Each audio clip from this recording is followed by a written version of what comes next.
As the story begins, we see our guy running like his life depends on it, and honestly, it does. At first, it looks like he joined some kind of marathon, but the reality is different. A group of men are chasing him through the forest, and he has no clue why he is being hunted or what he did to deserve it. He has a decent face, sure, but he does not have that built physique you expect from a typical main character. What makes it even worse is that he is a second lieutenant. You would think someone with that rank would at least have a fit body, right? Instead, he is out here struggling to breathe, dragging himself forward like his body is about to quit on him at any second. And to make things even more unfair, he has a heart disease on top of everything else. By the time he reaches the edge of the forest, his body finally gives up.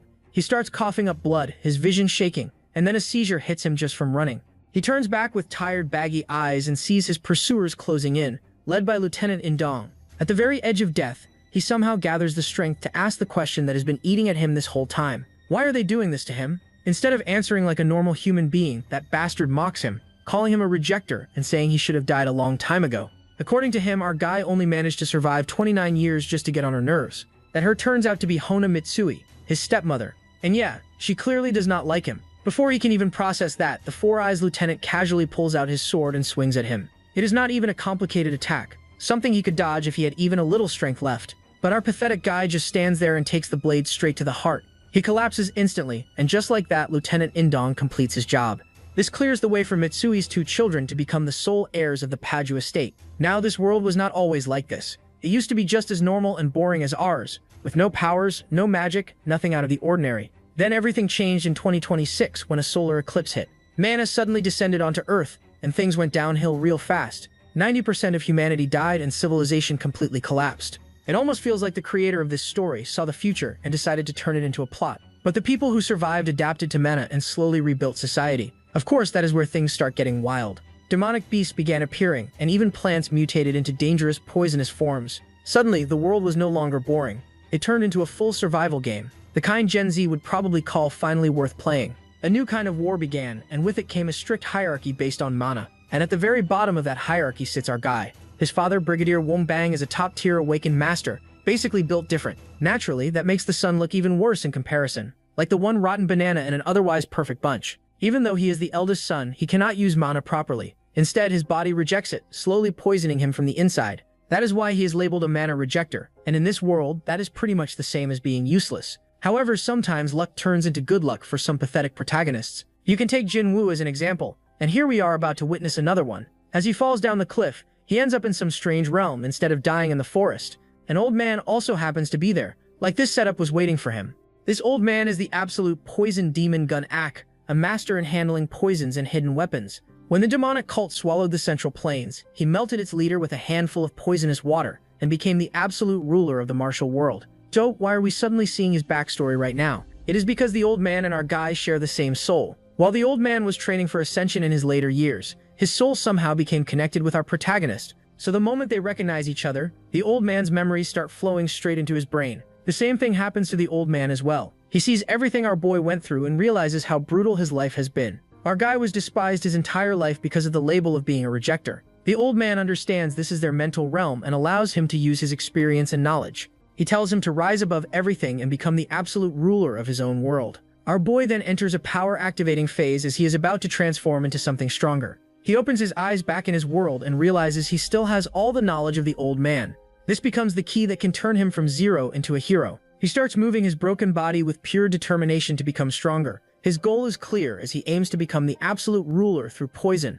To do that, he must master the Hunyuan Undying Poison Spirit art. So he crawls toward poisonous herbs and starts eating them, even though they taste worse than anything imaginable. He converts the poison into internal energy and begins forming a poison essence inside his body. His power allows him to store poison and break free from the fate of being a rejecter through physical reconstruction. His eyes grow cold with a new resolve as he commits to paying all of them back. And the first name on his list is that Four Eyes Lieutenant. The Four Eye Lieutenant forces his lackeys to search the dark forest for Tae-jun's dead body, but instead they find his corpse sitting upright and meditating like this man forgot he was supposed to be dead. The sight instantly throws them off because something about him feels wrong, and the energy pouring out of his body gives off pure cursed vibes. They stare in disbelief once they realize it is a mana reaction. Except it is not actually mana at all, because he is building internal energy through poison essence instead. That is what shocks them the most. It is not just that he is somehow still alive, but that a rejecter is showing signs of a magic reaction even though rejectors are not supposed to absorb mana at all. Seeing that, the four-eyed guy immediately orders his men to kill him before something insane happens. One of them rushes in with a dagger, but our pretty boy smacks the attack away with a single punch and instantly feels internal energy flowing through his hand. That one move tells him everything he needs to know. He really is back, and before anything else, he plans to pay these clowns back first. Even then, Indong mocks him for getting cocky and refuses to believe he has truly awakened since there is no crest on his face. Awakeners are divided into ranks from master to user, and once they awaken, a rank crest is supposed to appear on their face. Meanwhile, four-eyed Indong is only a beginner, so he is really not that special in the first place. That is why our guy has the audacity to look him dead in the eye and ask for his last words. Then he pulls coins into his hands and charges up his body. Indong gets even more annoyed by the attitude, so all of his men rush forward together to make sure they finish him off for real this time. Strangely enough, our guy feels completely calm even though this is his first real battle. It must be because the memories of that rusty old man are still inside him, carrying the experience of a million years. Without wasting a second, he fires several coins at them. The shots tear straight through their heads, dig clean holes through their skulls, and pass right out the other side like it is the easiest thing in the world. But he is still not done. Using mirage steps, he dances around the four-eyed guy, closes the distance in an instant, and drives an insanely charged punch straight into his guts before launching him away like a volleyball. One man is still left standing, and somehow this idiot still has hope. He points a gun at him, but he moves as slow as an Indian cereal, so our hero drops him in less than a second. After that, he calmly walks up to Indong, who is still lying there in complete denial, unable to understand how a rejector could use skills at all. For the first time in centuries, our guy stands over someone else with pure confidence and asks him how it feels to be on the receiving end. The pathetic guy instantly breaks down, bursting into tears as he begs for his life like all that confidence just got deleted in real time. He even tries to save himself by shouting that he is backed by Lady Mitsui, thinking that name alone will scare him off.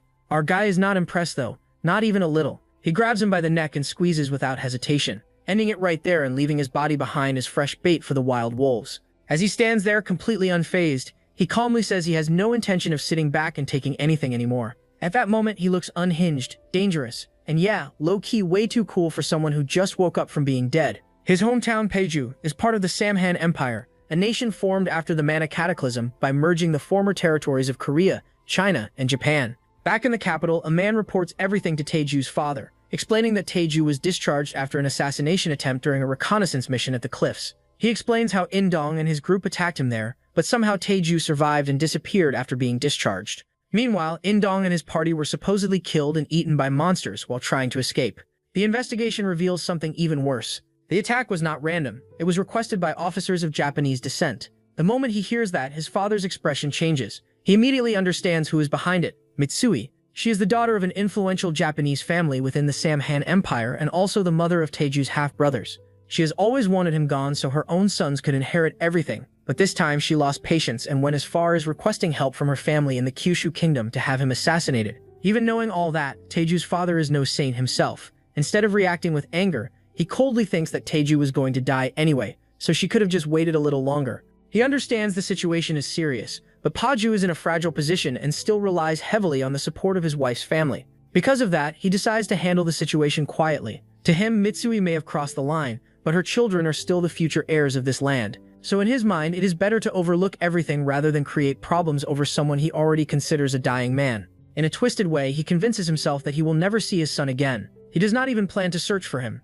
thinking it is better to let Taeju live whatever time he has left in freedom before he eventually dies. Our boy is now on his journey to become the strongest man alive. He reaches the edge of a valley, and from there he finally gets his first full view of the city of Guri, and the sight instantly pulls him in. The entire place looks unreal, almost like something straight out of a fantasy postcard. It is his first time seeing something like this, and yeah, it hits different. Right then, an old man copying beard of Johnny Depp walks up to him and quickly figures out this is Taeju's first time seeing the city. And just like every geography professor who cannot read the room, he immediately starts yapping. He goes on to explain that 300 years ago, Guri was nothing more than a small town in the Republic of Korea, but everything changed after it got annexed into the Samhan Empire. The place was constantly overrun by demonic beasts, so the empire turned it into a base and declared it a free city. From there, they introduced all kinds of benefits, including tax exemptions on demonic beast byproducts and even permission for certain illegal activities. That is how Guri slowly turned into a massive hub, now producing over 20% of the empire's demonic beast byproducts. In other words, this place prints money if you know what you are doing. People can earn insane amounts here and become millionaires, basically going from zero to someone like Mr. Beast or Bill Gates if things go right. The potential is crazy. Unfortunately, our guy is not exactly built for lectures, so most of that information just flies right over his head, proving he is a baka protagonist with insane power that he might show us in the future. He still politely thanks the old man though, assuming he is just being helpful. A little while ago, after leaving his hometown, Taeju searched for a place where he could grow stronger without being tracked. That is when he found Guri. The Empire barely keeps control here, which makes it the perfect place to stay hidden. On top of that, the region is filled with venomous beasts and toxic herbs, making it an ideal training ground for someone like him. In a weird way, he even acknowledges that this opportunity exists because of his stepmother, since she pushed him to the brink of death, which led him to encounter the soul from another world. That moment changed everything. For now, he plans to work as a porter while secretly training and building his strength step by step. It is not flashy, but it gets the job done. At the moment, he is already part of a party working under them as a porter. The same old man points out a girl named Hanul, explaining that she is a swordswoman and a professional awakener. According to him, she is probably the strongest member of the team. And yeah, she is easily the hot-looking one among all the stinky dudes around. But our guy does not have a good taste and is not even focused on that. Instead, he notices something off about her. Her mana feels unstable, and that is the only thing that actually catches his attention. It turns out the girl is not just hot for no reason. She is actually burning up with a fever. The cause shows itself quickly when a three-striped mosquito, a tiny menace with elite-level toxicity, bites her and sends her body into chaos. Out of nowhere, she collapses, and the entire party instantly goes on high alert, treating that mosquito like it is a final boss. Everyone starts moving carefully, making sure they do not get bitten next. At the same time, a red-haired baddie steps in without hesitation and launches a fireball so massive it looks like she is trying to delete the mosquito from existence. Meanwhile, our boy just stands there confused, wondering why everyone is overreacting to what looks like a random insect. Boar Man quickly explains that this is no ordinary mosquito. If it bites someone, their mana disappears temporarily, and entire parties have been wiped out because of a single one. So yeah, anyone who stays calm in that situation is either a genius or completely unhinged, and our guy is leaning heavily toward that second option. Right then, memories of the old man Gunok surface in his mind, and he recalls a poison that perfectly matches the symptoms he is seeing. To confirm it using his poison spirit art, he takes the opportunity to place his hand on her abdomen. Who would not take this opportunity to get a chance with a hottie? As he checks the flow of energy inside her body, he suddenly pauses for a second. Whether it is the situation or butterflies in his stomach, something definitely feels off. Meanwhile, one of the party members starts shaking because the venomous environment is getting to him. He urges the leader to retreat before things get worse. Just then, they hear rustling in the bushes, and everyone immediately gets ready for an attack. But instead of a monster, a small rabbit hops out, somehow scaring a group of grown fighters like they just saw a ghost. They relax a bit and decide to fall back. Unfortunately, that decision comes a little too late. Out of nowhere, ogres appear and swing their weapons without warning, instantly taking down several members before they even realize what is happening. It goes from calm to chaos in a split second. The red-haired baddie reacts immediately and steps forward, telling everyone else to retreat while she holds the ogres back. She clearly knows she is the only one who can buy them time. Meanwhile, our guy is still holding onto the unconscious girl, casually talking to the old man and telling him to get moving. He claims he will stay behind to help the red-haired girl, although his reasoning is a little suspicious. Before that, he carefully lifts the unconscious girl and places her onto the old man's shoulders, making sure they can escape safely. As they start moving, he notices something strange. The ogres are not acting randomly. They are moving in formation, almost like they are being controlled or following orders. The red-haired fighter goes all out, showing skills on the level of Mirielin of Vermilion, launching a blazing fire lance that cleanly takes down several ogres at once. But even with that power, one of them manages to slip past her and head straight toward the porters. She reacts instantly and creates a massive wall of fire to block its path, confident that she has stopped it. For a moment, it seems like she succeeded, but then out of nowhere, another ogre appears behind her. She does not even notice it, and in that position, she has no way to counter what is coming next. Instead of showing how our boy jumps in and flexes his power, the scene suddenly shifts to old man Gunok. Turns out he has actually ascended to the immortal realm, the place every martial arts grandpa dreams about, all thanks to the soul-sharing experience he had with our guy. After gaining knowledge from Earth, he finally understands the path to immortality and makes it there. But now that he is living that dream, he low-key regrets it, because the so-called immortal realm is full of old geezers acting like kids, throwing hands for no reason and smashing each other's heads like it is some kind of playground. No discipline, no ethics, just pure chaos with unlimited lifespan. Even then, he decides to relax and try to see the bright side. While chilling, his thoughts drift toward Taeju. They share the same soul, but their lives shape them differently. The Mok became a master of martial arts, while Taeju grew up facing nothing but cruelty. Still, he hopes Taeju grows stronger quickly and reaches the 7th star of the primordial formless poison spirit art. That is the level needed to surpass the master stored in Taeju's memories. He wants to meet him again someday, but before that, he plans to discover new techniques to teach him. Unfortunately, peace does not last long. Out of nowhere, another old man launches an attack straight at his head, mocking him for looking down on swordsmanship. The same Gunak who was just judging others a second ago immediately gets triggered and jumps into the chaos like the rest of them. So yeah, even he cannot escape the brain cell deficit of that realm. Now back to the real world. Just as the ogre is about to take down the red-haired baddie, our boy suddenly rushes in and knocks her aside with his arm, pulling her out of danger at the last second. Without wasting time, he uses his weapon technique and fires several coins. Each shot lands perfectly, piercing through the ogres and taking them down in a single hit. The fight ends almost instantly, and even he is a little surprised at how strong he has become. Deep down, he knows all of this comes from the old soul inside him. Even so, he does not plan to show off. Staying low-key matters more right now, so he keeps his composure and avoids drawing too much attention. Obviously, it looks insanely suspicious that a porter with no crest just wiped out all those monsters like it was nothing. So instead of standing there like a hero, our boy immediately switches gears and starts picking up all the coins he threw. It is honestly wild because he is sitting on stacks of money, yet he still cannot afford a proper weapon, so he is out here using pocket change as lethal ammunition. As he gathers them one by one, he suddenly notices that one coin is missing. His eyes trace the area, and he finds it embedded deep into a tree trunk. When he walks over to pull it out, something familiar starts buzzing nearby. That same three-striped mosquito shows up again, casually hovering around like it owns the place. Without even hesitating, he reaches out, grabs it mid-air, and just lets it bite his hand. It is the exact same mosquito that bit the burning hot girl earlier, so now he finally gets to observe its poison directly. As the venom spreads, he feels his internal energy scatter, breaking apart the flow inside his body. That is when it clicks. This effect is identical to the energy-scattering poison from the martial world. The difference is that in this world there is no known antidote, which for a normal person would be a problem. For him, it is a business opportunity. Using the old man's knowledge, he immediately starts thinking about recreating an antidote using herbs found in this world. The moment that idea forms, his expression turns borderline insane, like he just discovered a money glitch. And then he does something even crazier. He looks at the mosquito and decides the fastest way to analyze it is to taste it.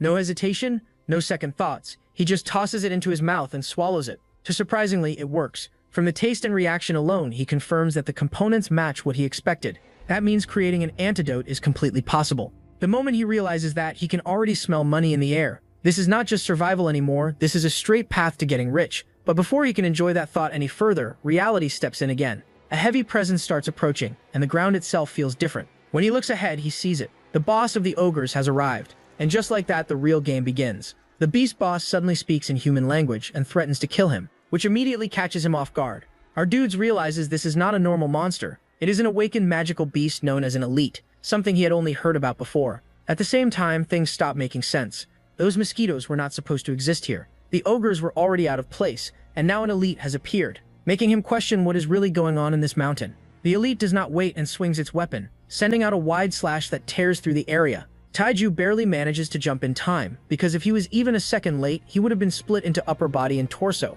meeting an end like Satoru Gojo. Now he clearly understands that this enemy is far stronger than anything he has faced before. Even so, he tries his luck and throws several coins using his single flash, but the elite has an electric shield surrounding its body. The coins are instantly destroyed, turning his hard-earned money into nothing. Burl badly need a weapon, otherwise he will reduce to zero, but he does not seem to worry in such economy.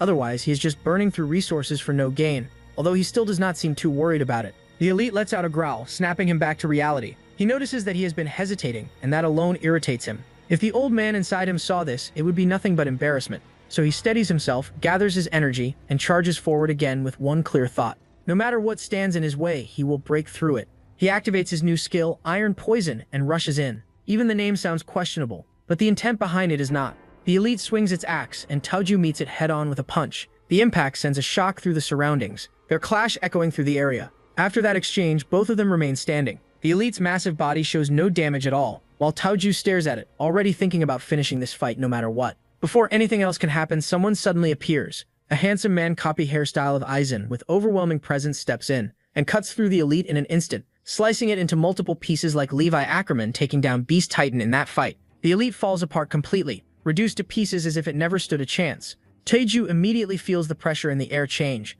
Someone at a master level has just arrived, and now he has to think about how to explain everything. The man looks at him and asks how he managed to take down a group of ogres without even having a crest on his face. Who exactly is he? Hearing that tone, Taiju instantly understands one thing. This man is not ordinary. Our boy chooses his words carefully. He thanks the man for saving his life and is just about to say more when the old man from his party shows up with some other NPCs. The old man goes straight to our little boy and asks if the luggage is fine, instead of worrying about his fellow, Taiju. Taiju tells him everything is safe thanks to the gentleman who saved him. The others who came with the old man quickly walk over to that man, call him Junghak, and apologize for arriving late.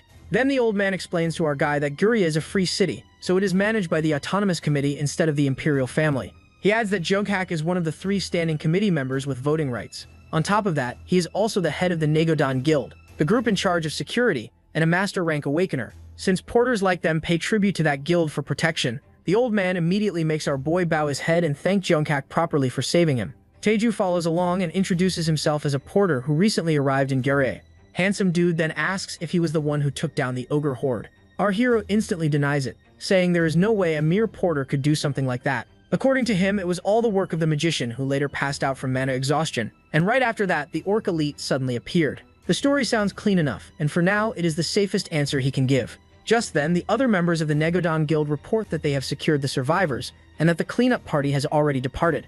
As they prepare to leave, Junghak gives our guy one last warning. He tells him not to cause trouble. If he sees him again for a bad reason, he will not be returning him in one piece. One after Junghak and his men leave, the old man immediately warns Taeju never to get on his bad side or run into him again. According to him, Junghak may be called the security captain, but he takes bribes from bad people and conveniently looks the other way. The old man says he only joins patrols to show off and maintain his reputation. Apparently the man is pretty skilled at backbiting too, because he keeps going without holding anything back. He explains that he was in a hurry and happened to run into Junghak, so he brought him along, otherwise he would have called someone else. Well, it's just a beginning.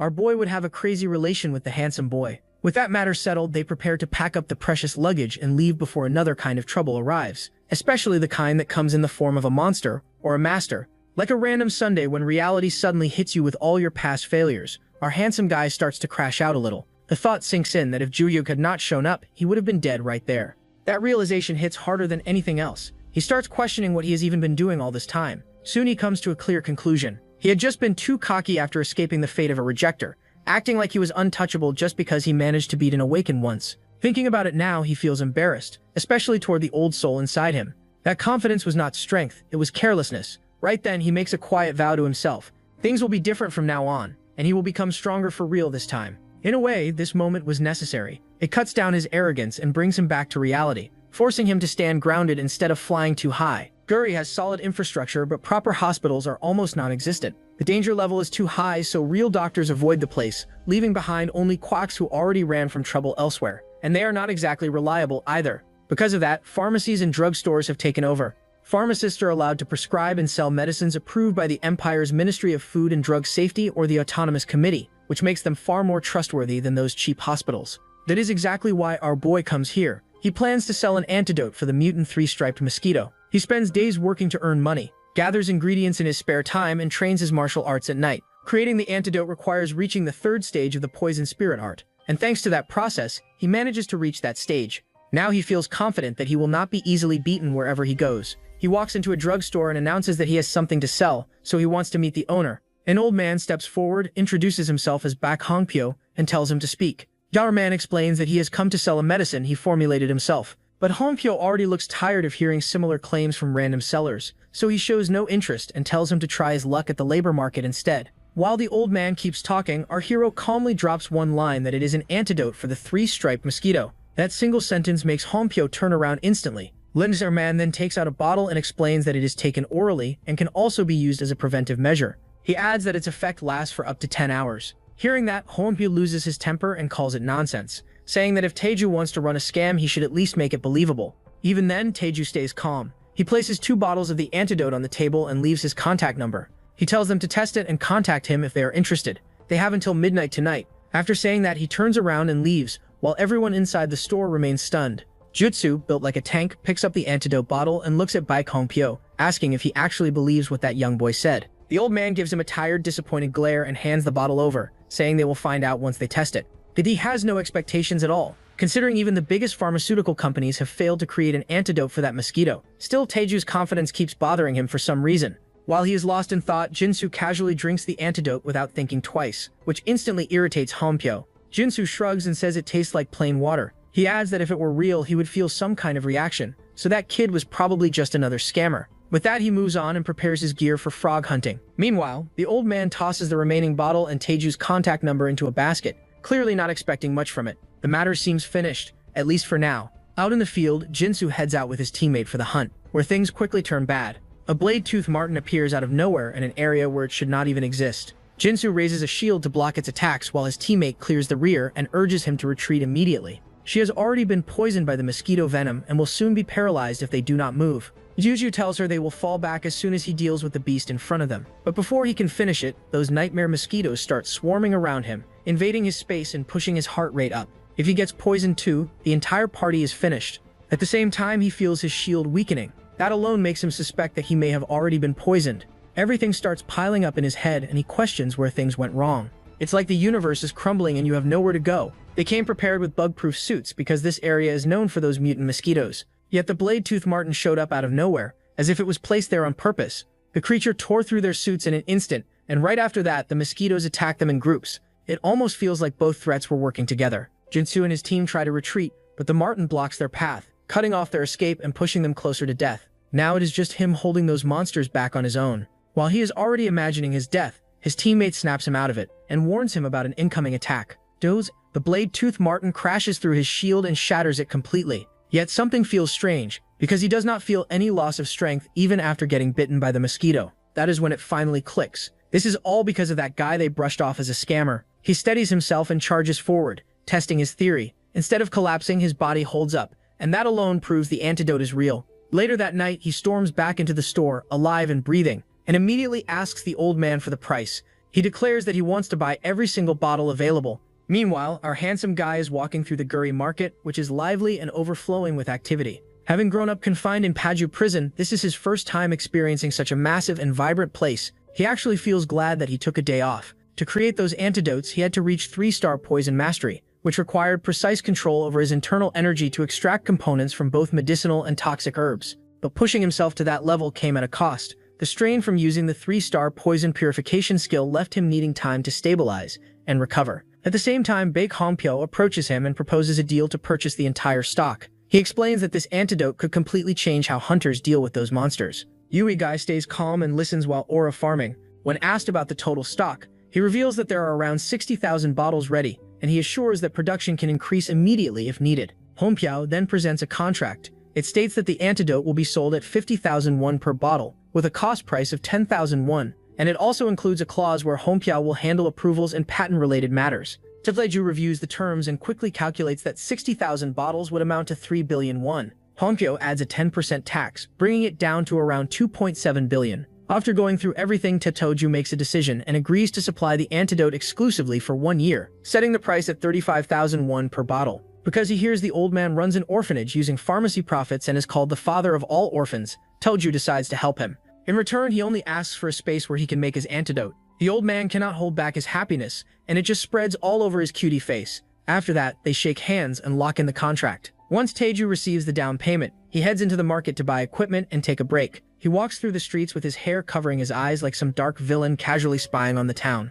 Out of nowhere, a bald guy with a puffed-up muscular body but chest like Sydney Sweeney appears and starts doing straight-up girly pop poses. Taeju instantly feels Yui just looking at him. But the guy invites him to check out his weapons. Taeju tries to slip away, but this dude switches to using his muscles, since the chest was not working, and drags him to his weapon shop like this is some forced romance arc. The moment Taeju steps inside, he gets completely baffled. The shop is stacked with top-tier weapons. Way better than expected. So yeah, never judge a book by its cover. After realizing this guy actually knows his craft, Taeju places an order for 100 flying willow daggers. Baldy examines the request and explains he will need mana steel so the daggers can deal proper damage when thrown. He confirms he can make them, but materials are short, so it will take some time. Taeju is fine with that and asks about the cost. Since Baldy is clearly down bad, he calculates everything and says it will cost around 250 million, even after giving a handsome bonus. Toju almost sweats hearing that price for just 100 knives, but he keeps his cool like a pro and agrees to pay the full amount up front. With the weapon deal settled, he leaves and starts thinking about armor. If he wants to carry poison and throwing weapons sneakily like he is in some ANBU ops mission, maybe a custom long coat would work. He even imagines himself in a kimono, walking around and making people turn their heads. Somehow even a guy turns around and starts simping, which makes things awkward real fast. He immediately gets embarrassed and drops that idea. So he goes back to reality and looks for something more practical. As he walks, a girl dressed like a maid stops him and invites him to her boutique. She says they just released a new line of Demon Beast leather armor and are also showcasing coats today. Tolaju finds this option reasonable, but real ones know that leather armor is not the only reason people walk into that place. Here comes the entry of our hottie waifu of our protagonist, and the scene opens with two women standing on the top floor of a double-decker while looking at a castle so beautiful it makes Taj Mahal feel small. The whole view hits different, and for a moment it feels like the city is flexing its wealth directly at them. Her shoddy assistant starts explaining everything with full confidence, saying no commoner is allowed to enter and only high-key people with heavy pockets get access, while even transportation is restricted to boats. Our waifu, Yanhui, who is a current military academy cadet, does not look impressed at all and instead stands there completely unfazed as if she has seen better. Instead of dreaming about getting invited there by some prince, she keeps a straight face and shows zero interest in the castle, which low-key kills the assistant's excitement. The assistant quickly changes the topic and asks if she really came all the way here just to buy a fox fur coat. Our waifu corrects her instantly and explains it is not just a fur, but the Siberian phantom fox fur, which is extremely rare and very difficult to hunt since only a few exist. She adds that armor made from that leather has excellent defense while staying cool in summer and warm in winter, making it both practical and luxurious at the same time. Her assistant praises her sharp selection and reminds her that her grandfather gave her a black card to spend freely, clearly expecting her to go all out. However, our waifu is the independent woman and calmly says she has enough money of her own, showing she is not relying on anyone. Shortly after, they arrive at the boutique to finally see the real item they came for, and the atmosphere inside already screams expensive. At the same time, our guy walks into the boutique looking for a coat made of demonic beast hide, and immediately notices those two checking out the exact same piece. So now it is clear they are all here for the same target, and the situation is about to get awkward real fast. The salesperson who was serving those ladies walks toward our boy to welcome him, and that is when the plot decides to cook. It turns out to be the red-haired baddie, and she recognizes him instantly while our protagonist just stands there with zero memory loading. This guy is actually that dense because even after looking straight at her bomb chest, he still cannot connect the dots. She reminds him that she was in his team when the orcs attacked, and only then does the situation start making sense in his head. She explains that she works at the boutique as her main job and joins subjugation missions as a part-timer, and she genuinely seems happy to run into him again. Meanwhile, our man starts sweating, and it is hard to tell whether it is pressure or because she is simply too hot to deal with calmly. Either way, he tries to sneak away because back then he gave her all the credit for taking down the orcs so he could stay low-key and gurry without drawing attention. He always knew the truth might come out one day, but he never expected it to hit him like this. Just when he turns around to leave, she grabs his hand and stops him on the spot, completely ruining his escape plan. Maybe we are going to have shoujo moment here. She looks at him seriously and asks if he was the one who saved her back then. She continues by saying the Negodan Guild asked if she was the one who defeated the orcs and collapsed from mana exhaustion, and she felt something was off at that time. So she went along with it and said yes, thinking there must be a reason behind his actions. Now she stands there waiting for his answer, and our boy realizes there is no clean way out of this situation anymore. He quickly throws out a flat lie, saying how could a mere porter possibly take down the orcs, but she cuts him off before he can keep the act going. She says she does not know why he helped her, but thanks to him she was able to recover the bodies of her leader and her boyfriend. Guys, she is already taken. Her body trembles so much she can barely stand, yet she still thanks him with her whole heart, and our Pookie suddenly has no idea how to respond to something this heavy. It is true that he saved people back then, but he also knows he had greedy thoughts about testing his techniques at the time. Because of that, he feels guilty being thanked so sincerely, as if he does not fully deserve the warmth she is giving him. After a moment, she slowly pulls herself together and realizes she is making her savior feel awkward. Right then, the shoddy assistant comes in already hot and mad, asking why she has been left waiting for so long. The red-haired baddie turns around, bends politely, and apologizes, saying she cannot sell the coat that Yanhui chose. The assistant immediately starts nagging her for bullying her master and refusing to sell it at the very last moment. The red-haired baddie explains that the coat was available until just a moment ago, and she promises to compensate for the loss with her own money. Surprisingly, Yanhui does not act like some rich, snobbish brat who thinks she is Sabrina Carpenter, and she calmly accepts the apology before turning around to leave behind the coat she clearly wanted. Meanwhile, her assistant is still burning with rage and looks nowhere near ready to let it go. Seeing that the red-haired baddie has ended up in a rough spot, our guy asks why she refused to sell the coat in the first place. In return, she asks whether people often tell him he is oblivious. Dudes, that is exactly what we have been trying to say for centuries. This man is dense and oblivious, but somehow this is his first time hearing it. Then she finally explains herself and says she wanted to repay her debt with that silver fox fur coat. Our protagonist immediately refuses and says he cannot accept it, because his intentions were not pure back then and he only happened to save her in the middle of everything. She shakes her head and tells him that intentions do not matter here because the truth is still the truth, and he saved her. She adds that if it really weighs on his mind, then he should just save more lives from now on. Our boy has never received this kind of gratitude before, only criticism, cold looks, and hateful side eyes from people around him. So even though the moment feels heavy and burdensome, something inside him also feels strangely tickled and glad at the same time. In the end, he accepts the coat with gratitude. We are shifted to the immortal world where an old soul named Dongbin has grown completely bored and starts analyzing his surroundings for entertainment. Everyone here looks the same with white robes and long white beards, and the only difference is their hairstyles, where one has a single strand hanging while another flexes 2 strands lifted. However, that old man Dang Gunak is built different, because his taste and fashion sense stand out in a realm full of copy-paste grandpas. He sometimes pulls up in full sugar daddy outfits and trims his hair as if he is about to go out and bag some immortal baddies.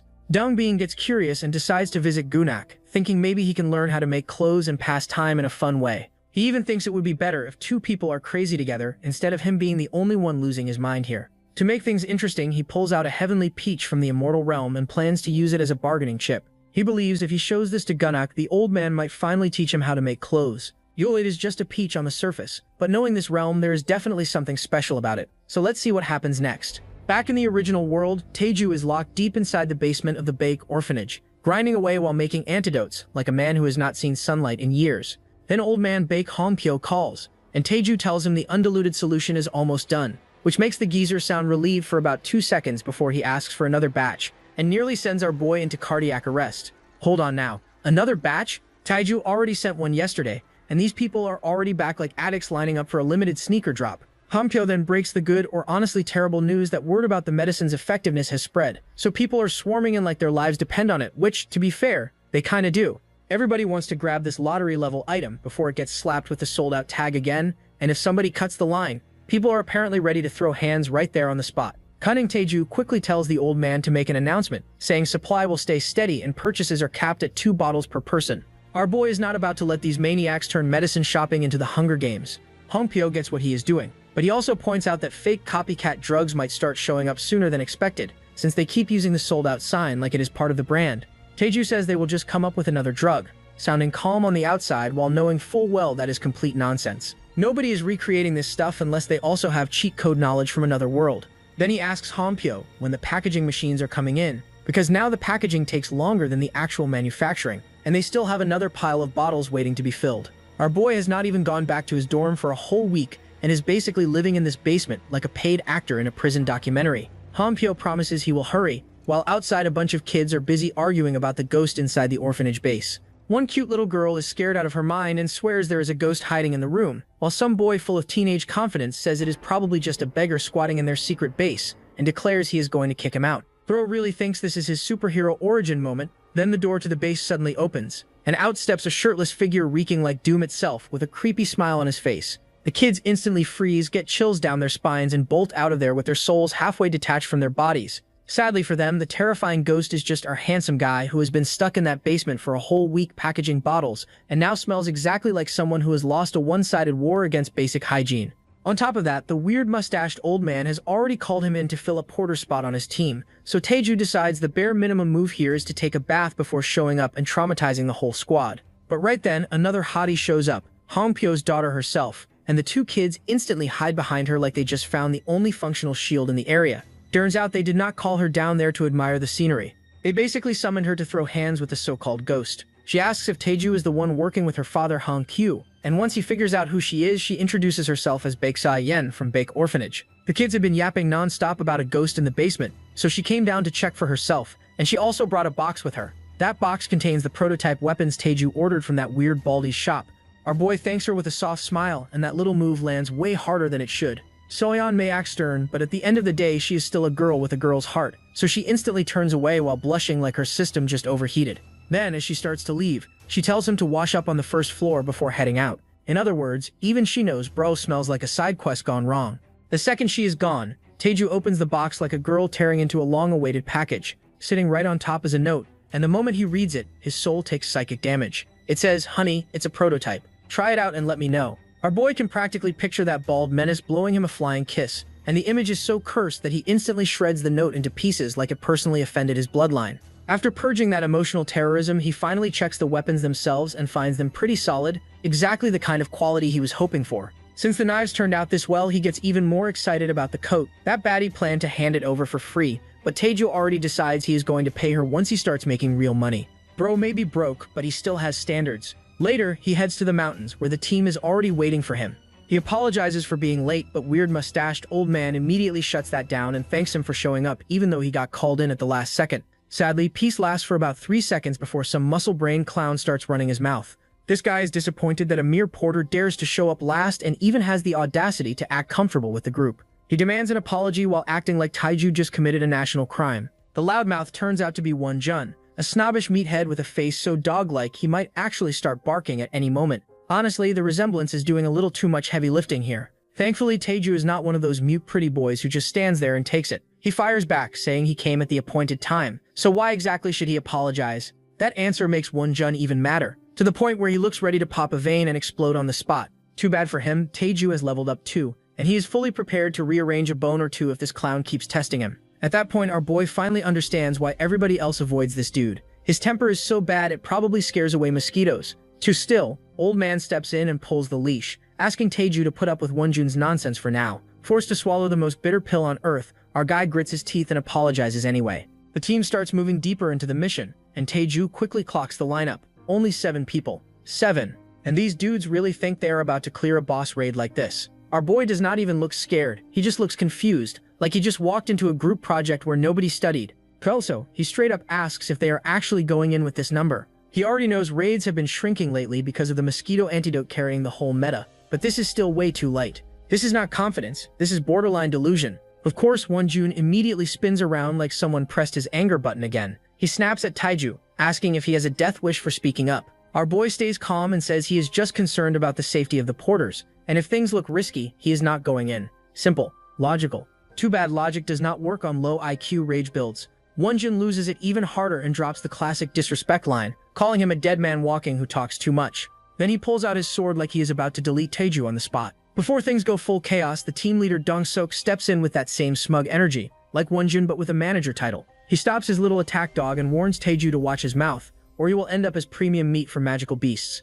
Then he casually walks off with Wonjun, still throwing shade like it is part of his personality. At this point, Taiju is this close to crashing out. The killing intent leaking off him is so sharp it feels like a Jinwoo moment waiting to happen. Old man quickly apologizes for dragging him into this mess, but Taiju waves it off and asks again if they are seriously sticking with this squad size. Old man explains that their hunting ground is the Blade Martin area. Back then, they needed a full party because of the poisonous mosquitoes turning the place into a nightmare. But now, thanks to Taiju's antidote, they can run smaller teams. Even then, the old man admits he is still a little nervous, but since they have 2 beginner-class fighters, it should be manageable. That should is doing a lot of heavy lifting. He then hands Taiju a separate antidote he bought just for him. Taiju takes it with a smile, and for a moment, our boy feels different. Stronger, not just physically, but mentally. He realizes he is the reason this whole situation even changed, and that power has started changing him too. Ever since he met those guys, he has already shown killing intent twice, and that is not normal for him. That influence clearly comes from the absolute poison demon, Dangunak. That guy's nature leans toward eliminating anything he dislikes instead of letting things slide. And now that their souls are linked, that mindset is slowly bleeding into Taiju. Surprisingly, it is not even a bad thing. If anything, it is the reason he can finally stand his ground instead of folding. Then suddenly, he stops walking. Out of nowhere, he tells Old Man to stay close to him during the raid. Something feels off. For a while now, he has been sensing something deep in the forest, and it is not just danger, it is straight up killing intent. Heavy and focused, like something is already locked onto them. And one thing is clear, that aura does not belong to some basic Blade Martin those clowns are overconfident about. Nah, this is something else entirely. At this point, it is only a matter of time before reality hits them like a truck, and when it does, those overconfident clowns are about to get humbled in the worst way possible. Let's switch lanes to the Murim world, where things are already going left in the worst way possible. The Zhuji clan is on fire, literally, with flames spreading everywhere while chaos takes over like it owns the place. In the middle of all that madness, young Gunak is out here moving different, running a full rampage. And just to make it disrespectful, this man is casually moonwalking through the battlefield while cornering the clan leader Zhuji Chun. Yeah, the same Zhuji Chun known as the Thunder Demon. That title sounds scary until you realize he is currently getting pressed like a weak side character. The reason behind this whole massacre is simple. The Zhuji clan got exposed for selling their souls to the demon cult, but Chun is still out here in denial, claiming they were framed like anyone is buying that excuse. Meanwhile, Gunak is not even listening. Bro is already 10 steps ahead. With a flick of his hand, he lifts multiple knives into the air, each one floating like it is waiting for a command, all aimed straight at Chun.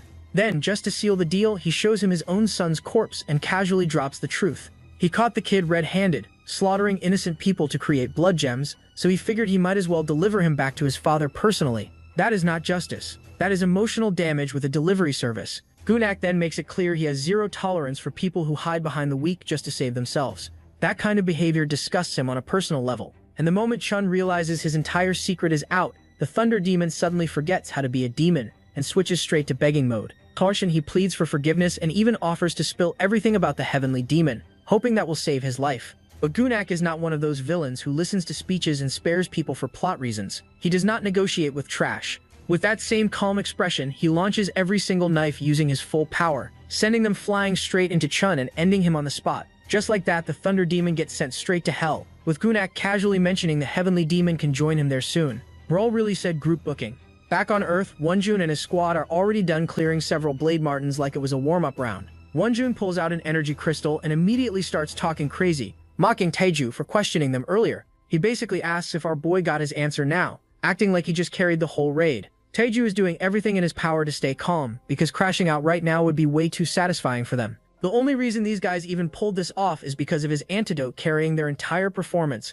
Without it, they would be folded faster than cheap laundry. Instead of snapping, he suppresses his killing intent, mostly because he does not feel like dirtying his brand new blades on people this irrelevant. 2 non-awakeners and 3 mana accumulators manage to take down a group of Martins. And yeah, that sounds impressive until you remember they are basically running on his cheat item. Still, Taeju is not focused on what just happened. He is focused on what is coming next. Because deep down, he knows one thing for sure. If they think that was the real threat, then they are about to get a very rude awakening. Taeju leans toward the old man again and tells him to stay close because the real show is about to start. And right on cue, a red-furred wolf steps out. The moment Hompyo sees it, his soul almost clocks out early, but Taeju stays calm and hands him the bag like he is about to host a live demonstration. Taeju, he is not even worried about the wolf's raw strength. What bothers him is how these things move in pairs. And just as everyone locks in on the first wolf, the second one pops out like a jump scare and snatches one of the guys clean. Bro gets turned into a one-piece meal before anyone can even react. Yoonjin swings his sword with those skinny arms and somehow the wolf reads him like a children's book and dodges perfectly. That is when panic finally hits, and he turns to the captain asking for orders. Unfortunately, the so-called leader is already gone, sprinting away with his tail tucked, leaving the whole squad, including his own girl, to get cooked.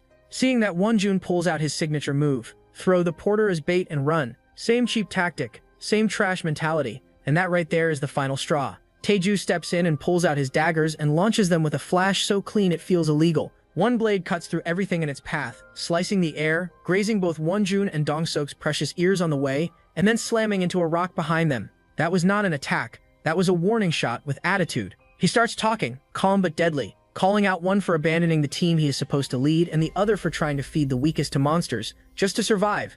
Then he drops that same cold line, saying he hates trash who use the weak as shields to save themselves. At this point, he is not even hiding it anymore. He is starting to sound just like Gunak. The old man is barely breathing because one of the wolves is already dead and nobody even saw when it happened. Meanwhile, the second wolf growls, trying to flex some intimidation, but Taeju shuts that down instantly. He warns it that if it takes one more step, it is done. No hesitation, no second chances. Bro is already in a bad mood. Then he turns back to the team and asks if this is how they always operate when things get tight. Toss the weak aside and pray they survive. Wonjun, instead of feeling even a little shame, doubles down and says the weak are supposed to die for the awakeners.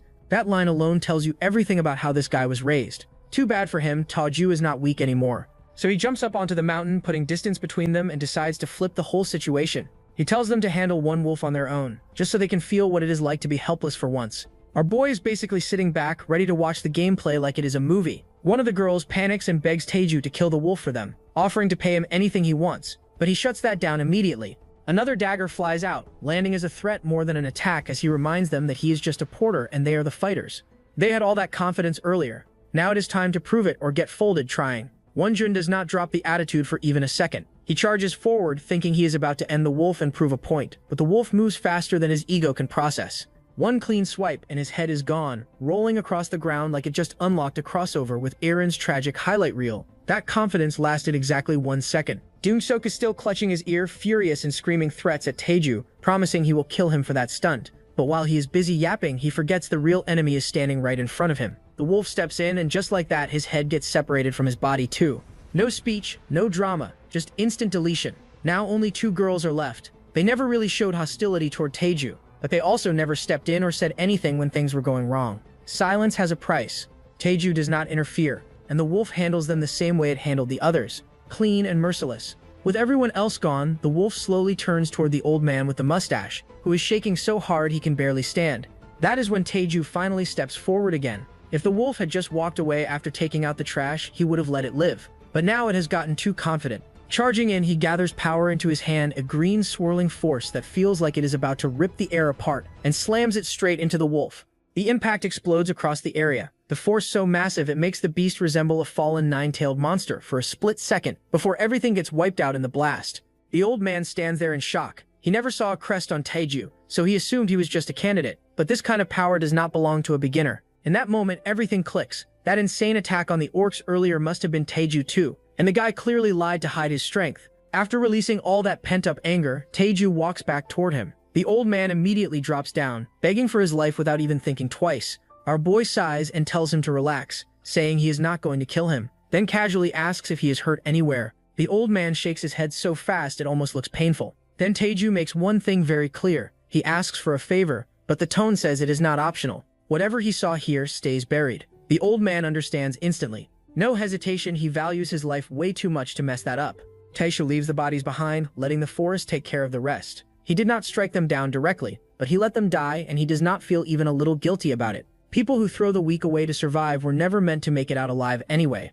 Meanwhile, at UJ Pharmacy, things are going downhill fast. A committee gathers to deal with the sudden drop in sales, and the owner of Nuri Drugstore is practically in tears. Their profits have been cut in half ever since Kim Taeju teamed up with VX Drug Shop and dropped that antidote into the market. Everyone is rushing to the VX store to grab Taeju's antidote, and while they are there, they end up buying everything else too. Meanwhile, the big players are sitting in a meeting looking stressed. The owner of New Horizon Drugstore is there, the guy who controls 70% of the market, while Chun Wang holds the rest. Even with that kind of dominance, he is worried. Nobody can touch the VX store because of the autonomous committee protecting Hongpyo, all because he feeds a bunch of orphan kids. That small act of kindness just turned into a full defensive shield. The CEO of UJ Pharmacy, Hoon Sok, steps in and calms everyone down. He says he is in the same situation because his company also failed to recreate the antidote. The other big players admit the same thing. Nobody cracked the formula, and now they are all stuck watching their profits bleed. Since the committee is blocking them, Hoon Sik decides to play it the old way. That line alone gets Gil Ho, the fat owner, smiling, because he already knows where this is going. If they cannot win clean, they are about to get dirty. Hoon Sok pulls up Taeju's background on the screen, laying out everything. He is the eldest son of Brigadier General Kim Woon-bang from the Paeju territory. He served as an officer but got discharged. His father is a master, but Taeju himself is labeled a mana rejector. He only joined the military after getting kicked out of his own home. His biological mother is gone, and his stepmother Mitsui Honda comes from a Japanese lineage. On top of that, his two stepbrothers reportedly want him dead. The guy cut ties with his family and got thrown into the world with nothing. After laying it all out, Hoon Sok suggests they approach Taeju directly. If they offer him more than what Hongpyo is giving, they can snatch the distribution rights for themselves. Simple business move, but if he refuses, then they will handle it the way they always do. No need to explain that part. Everyone in that room already knows. While these businessmen are cooking up something shady, another player enters the game. At Jirasan, the commander of the Monster Defense Corps, Jin Hyung, is also making moves. He receives a report about Taeju, confirming he is a mana rejector and was discharged from the Siaraxan unit. The name already rings a bell for him because he remembers when the military tried to secure supplies before and got turned down due to low stock. Imperial restrictions made it impossible to interfere in the Guri region back then, so they had to let it go. But now things are different. Taeju, being the son of a brigadier general, opens up a new path. If they can secure his antidote, they could launch a large-scale purge before the Jirasan monster wave hits. That would change everything. Jin Hyung does not waste time. He immediately orders his men to contact the Paeju territory and set up a line with Brigadier General Kim. One way or another, Taeju is about to get pulled into a much bigger game. That man actually calls Taeju's father and fills him in on everything, laying out all the details without missing a single point. His stepmother reacts the same way as always, staying sour and throwing a comment that even a slowpoke can have some talent, then has the audacity to call him R. Taeju. She immediately decides to book tickets to Guri and meet him, thinking he is still a naive kid who will get scammed out there. But his father shuts that down and tells her to leave him alone, reminding her that they already removed him from the family and he is no longer their son. She keeps going, but he puts her in place and tells her that if she has any conscience left, she should stop this right now. So yeah, looks like there is still a tiny spark of fatherly conscience hiding somewhere in him, even if it showed up a little late. Mitsui freezes for a second after hearing that word and starts wondering if he somehow found out about the assassination attempt. But then she calms herself down, because the assassins she sent are already dead, so there is nothing to worry about now. Instead, she switches direction and starts pushing another agenda. telling him to call Taeju and convince him to supply the antidote to the military. She adds that if he agrees, it could help with his promotion evaluation, and questions how long her father will keep supporting the already struggling Paju estate. Hongju estate. His father stays calm the entire time and clearly refuses, saying he will not beg his own son for anything. He tells her that if she wants the antidote, she should talk to Taeju herself. That answer sets her off, and she storms out without saying anything further, clearly holding everything in but ready to explode somewhere else. After she leaves, he lets out a long breath and looks relieved, because deep down he had already accepted that Taeju was dead. Now that he knows he is alive and doing well, something inside him softens just a little. He does not show it openly, but yeah, there are still some warm sparks left in that man. Meanwhile, our guy visits the boutique again, where his custom coat is already prepared, and the result is clean. The moment he puts it on, he looks way too good, with a face card that could rival Klein Moretti. He checks the coat and notices it is not just about looks because it has high defense and temperature control abilities built into it. On top of that, it has multiple hidden storage spaces, perfect for carrying all his knives without anyone noticing. The red-haired baddie watches him and assumes he must be some kind of weapon-focused awakener, considering how many weapons he carries around. Our man just gives a fake smile and agrees, because explaining the truth would only create more problems. When it comes to payment, he asks her how much he owes, but she refuses to take anything. However, he insists that she already gave him something that was reserved by someone else, which could have caused trouble for her. But she reassures him that she handled it by talking to Young Hui and sending her another item instead. Leonard Pookie pauses for a moment, clearly not used to this kind of treatment, then points toward another item in the store and decides to buy it. He says it would make a good gift for the kids at the orphanage, and at the same time it will help her increase her sales. So in the end, he still finds a way to pay her back, just not in the way she expected. After our boy insists, she finally agrees to sell it to him, thinking he is a different kind of awakener in a good way compared to the trash she has dealt with before. As she walks away, Hunsuk, the CEO of UJ Pharmacy, suddenly barges into the shop and says he has been looking for Taeju. Seeing some unknown man act as if he knows everything about him instantly makes our guy cautious, and bro is low-key slightly terrified too. He asks what brought him here, and how exactly he even found his location. That man smugly says there is nothing his association does not know, which is already enough to make anyone's skin crawl. Then he finally opens his eyes, throws him a threatening glare, and without wasting time tells Taeju to supply the mosquito antidote to them as well. However, our protagonist shuts him down immediately, and refuses without even trying to soften the answer. Hunsuk keeps pressing him and offers a supply price 3 times higher than Bake's drug shop, but our man still refuses and says he does not want to become someone untrustworthy. Hunsuk then throws out his final offer and says he will buy the antidote formula itself for 5 billion won, probably thinking money solves everything. But our hero answers with a sour face and tells him he is not selling it for pennies. That ugly man finally loses his patience and gives him one last warning, saying he will not be able to live peacefully in Gure. Taeju stays calm and confident, says he will take care of himself and sends him away without giving him anything. Now ugly man's nerves are fully cooked and the mask finally slips off his face. After leaving, he gives his dogs the order to carry out their plan. At twilight, our Pookie returns to old man Hongpyo, carrying thousands of bags in his hands, which honestly proves he would be a gentleman for his girl and carry all her shopping bags too. When old man asks about it, our guy says he bought clothes for the kids as a token of thanks for always helping him. Old man gladly takes the bags and says he will never forget this favor, then promises he will do even better from now on. Our boy is also thankful to him for all the hard work he has put in, from buying the building to handling the construction.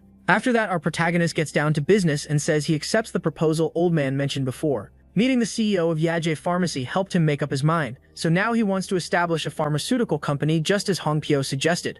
He says he hopes old man will continue helping him with it, because he cannot do all of this alone. Hongpyo humbly accepts the request, and just like that, the two of them take another big step forward. Now our guy leaves the final touches of the building to old man because he is about to be away for a while. Until the company is officially established, our hero plans to focus on developing new drugs.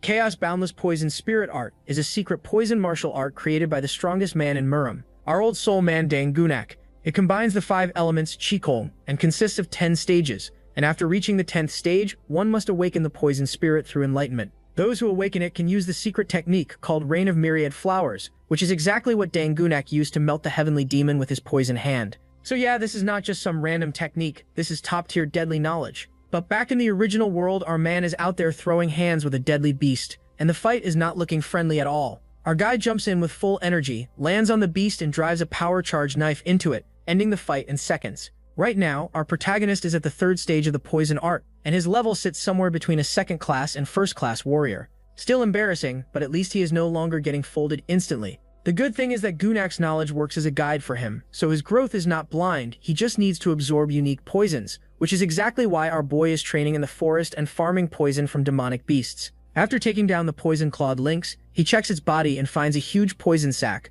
which for him is basically a bag full of gold coins. Our Pookie quickly takes his energy drink, stabilizes himself, and retrieves his weapon. His next target is the spore poison elk, a deer-type demonic beast with 2 humps on its back, looking almost like a Bactrian camel. Even though it is gentle by nature, those humps are basically walking bombs for humans. When they burst, they release poisonous spores that can melt gas filters as if they are nothing, making them extremely dangerous. But visually, those spores fall in the air in a beautiful purple pattern, almost resembling snowfall. Your hero walks straight through it without hesitation, because for him this is not danger, this is food. He cannot let such valuable poison escape. He gathers the poison chi at one point, forming a compressed sphere, basically his own cheap version of Rasengan. Then he absorbs it into his body without wasting a second. After that, he uses poison spirit art to convert it into internal energy through meditation, and even though the process is not easy, he pushes through it. Since he already understands the components, creating an antidote for this poison will be smooth work for him later. Compared to Muram, Earth actually has more diverse types of poison,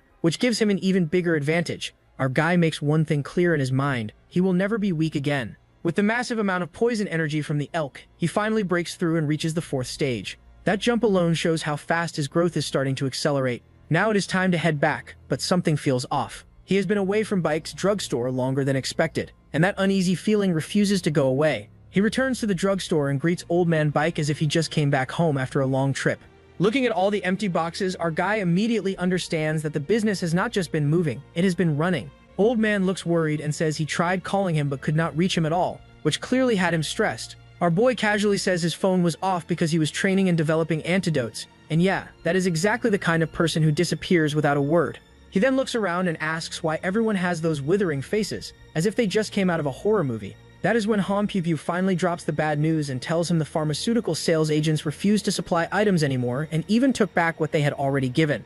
On top of that, the drug licensing department of the Autonomy Committee contacted them and asked for a full list of ingredients for investigation due to alleged side effects from the antidote. Hearing that, our protagonist immediately suspects the closed-eyed CEO behind all of this. Old Man is not completely sure, but he admits this is exactly the kind of move CEO Hunsok usually makes, and the worst part is that he is also a member of the Autonomy Committee. If they refuse to submit the ingredient list, things could get even worse and lead to a complete sales ban. Our man listens quietly and realizes this is just the beginning of Hunsok playing dirty, which honestly is expected from someone like him. Before things get worse, our boy decides it is better to act first, instead of waiting to get cornered. Tilheni says that if they are going to make threats, then those threats should actually feel real. Then he tells Old Man that since they claim the antidote has side effects, they should simply stop selling it and close the shop for now. Yeah, he definitely has something cooking in his mind. On one side, the universe is out here plotting against our boy, and on the other, he is busy celebrating the brand new antidote he made from the spore elk. The second he takes that first bite, pure happiness hits him right in the soul, because this meat is famous for being the finest delicacy in the Empire. Since the poison cannot be removed, any elk carcass found by chance gets snatched up by the Emperor every single time. Nobody else even gets a shot. That is why Taiju finds his own decision hilarious. Out of all the medicines he could have made, he ended up choosing the one thing that doubles as royal gourmet loot. At first, his plan was simple. He just wanted to reduce civilian casualties from elk poison during the demonic beast wave.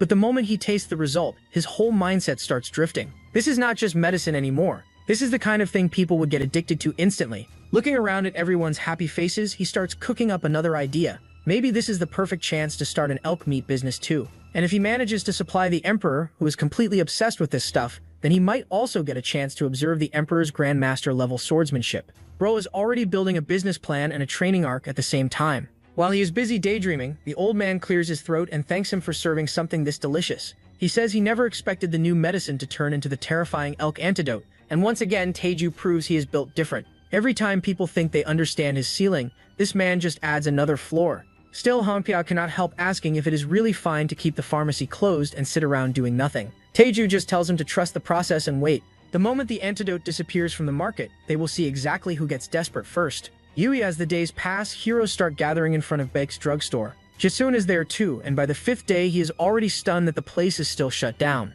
He only has a few bottles left, and once those are gone, he is basically cooked. Without the antidote, he is back to being useless in the field. Then he overhears some guy spreading a rumor that sounds suspiciously polished. Apparently someone collapsed because of the antidote's side effects. Because of that, the Autonomous Committee demanded the formula, and under all that pressure, Hompyo had no choice but to shut everything down. That story spreads through the crowd fast because bad news always travels like it has Wi-Fi. The people nearby start repeating it immediately, and Jisung gets restless. He already used the antidote himself and never had any side effects at all. So hearing this obvious nonsense gets under his skin fast. The math is not mathing, and bro knows it. The second he raises his arm to grab the guy running his mouth, another handsome man steps in and blocks him with a weapon. Of course, the shady one has aura too. Villains always pull up with insane face cards and then act shocked when the fandom starts simping for war criminals. This man is Jung Hak, the captain of the vigilantes, and since he has always been tied to UEJ Pharmacy, he sides with the committee without hesitation. He declares that the shop will stay closed until the ingredient analysis is complete, because that is the standing committee's official decision. In other words, everybody should stop hanging around and go home. That only makes Jung Hak to summon snap harder, and he fires back that he personally took part in the clinical trials and is completely fine. Then he asks the question everybody there is thinking. How are they supposed to keep hunting now? Are they really expected to crawl back into those insect suits and pretend that is a solution? The moment he says that, the other heroes start yelling too. One voice turns into 10, then 10 turns into a mob. Jung Hak lets out an overwhelming aura and coldly asks when trash like them started talking back to him. He warns them one more time to disperse before he draws his sword. But Jusun stays put even though the pressure is clearly getting to him. The handsome captain has no patience left, so he pulls out his sword without hesitation. And just like that, Jusun's courage disappears, because he is not built like that, and he immediately backs off and runs with his tail between his legs. Jung Hak clicks his tongue, already fed up with dealing with people like this. He could not care less about whether medicines are sold or not, but Hun Sok playing games with the committee does not sit right with him, and he plans to deal with that soon. Speak of the devil, and Hun Sok is already there, sitting inside his car and watching the whole scene unfold. He calls the clerk and acts surprised that they managed to drag Master Jung Hak into doing this kind of work. The clerk calmly replies that as long as he and the chairman stand on the same side, they control the majority, so no one can oppose them. Normally Jung Hak would just say it is for his guri and stay out of it, as long as no boundaries are crossed. Hearing that, Hun Sok relaxes and reassures him about the generous reward he promised. Meanwhile, Taiju finally shows himself and stands in front of Commander Jin Hyung. He gets straight to the point and lays out his offer, saying he will supply 1 million bottles to the Jirasan Demonic Beast Defense Corps at 50,000 won per bottle, bringing the total to 50 billion. The moment the commander hears 50 billion, his expression sharpens, and the intense look he gives makes Taiju wonder if he accidentally offended him by sticking to the standard price. An officer leans in and quietly tells him the commander is just excited, even though he looks like he is about to turn into an upper moon demon. Without wasting a second, the commander orders half of the amount to be transferred immediately as a deposit. But just as things move forward, Taiju stops him and says there is one more item included in the deal. He explains that he plans to establish a company soon, so he has developed another product. Instead of pulling out medicine, he reveals pieces of meat that look insanely appetizing at first glance, saying he prepared this especially for the general commander. The commander looks slightly disappointed, since he expected a new medicine, and mentions he has been avoiding meat for health reasons. Taiju casually suggests giving it to the emperor instead, since it is the meat of the poisonous elk and would definitely please him. An officer nearby is completely stunned and blurts out if this is that legendary meat whose juices burst out like a fountain and taste heavenly. Our boy simply nods like it is no big deal. The commander suddenly cuts in, saying he has been thinking Taiju is a rare kind of man and that the military needs people like him. Then he asks if he has ever considered enlisting. And honestly, that question is wild, because this man basically grew up in a military household, so of course he has thought about it. Why even ask at this point? The Jirasan Medical Corps is stationed on the outskirts, still within the Shaman Empire, and their job is to control the demonic beast waves while keeping their numbers in check. From the start, the commander hates being assigned here, and honestly, who would not feel the same? If he successfully blocks the wave, it only counts as breaking even, but if he fails, all the blame falls straight on him. Still, for the first time, an actual opportunity lands right in front of him. His adjutant walks in and reports that the down payment has been transferred, and all orders have been carried out, just as the commander expected. Taeju's sudden deal with them comes from his conflict with the Pharmacy Association led by Jo Hun-sok. The adjutant adds that tomorrow's newspaper will publish an exclusive scoop covering the antidote contract and the poison spore deer hunt. Hearing that, the commander praises him for the solid work and tells him to keep a close watch on Taeju moving forward while helping him with anything he needs. He also takes a moment to thank his adjutant for sticking by a powerless commander like him all this time. That one line hits hard, and the adjutant tears up, thanking him for finally recognizing his efforts. The commander pulls him into a warm hug and says they need to make the most of this chance and climb all the way up to the imperial family. The adjutant, still a bit confused, nods and quietly takes his leave while the commander stays behind yelling, "Long live Taiju," like he just found his ticket to the top.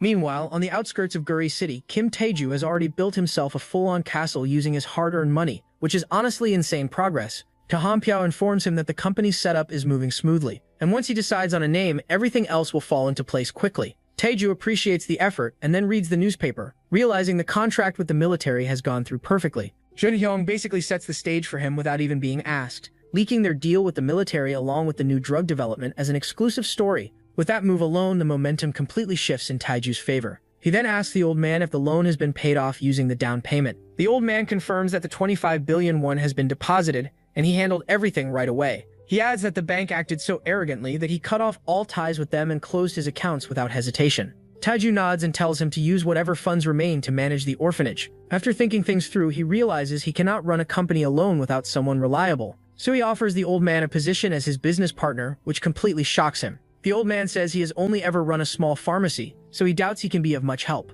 Taiju immediately shuts that down and explains that while he knows how to make the drugs, he has no idea how to sell them, which means he cannot run this business without him. After hearing that, the old man finally agrees, but suggests splitting the shares 9-1. Taiju refuses right away and sets it at 7-3 instead, saying the company would not even exist without his involvement in operations. Left with no real way to argue, the old man appreciates the offer but still refuses to take part in daily operations. Instead, he recommends someone far more capable for that role, someone he knows from the orphanage. Her name is Baek Soyeon. She is the smartest among the kids, and if Taiju agrees, he says he can call her immediately. For 20 years, the old man has taken care of children who later climb their way into powerful positions, and those connections are now his real strength. Because of that, he feels even more certain that making Han Pyo his business partner is the right move. He agrees to bring in Seon to manage operations, and the two of them officially join hands to begin their business partnership. Right then, our guy comes up with the company name. He takes the Tae from Taeju and the Ham from Han Pyo, then combines them into Taeham Bio. The old man is genuinely impressed and tells him the name sounds amazing.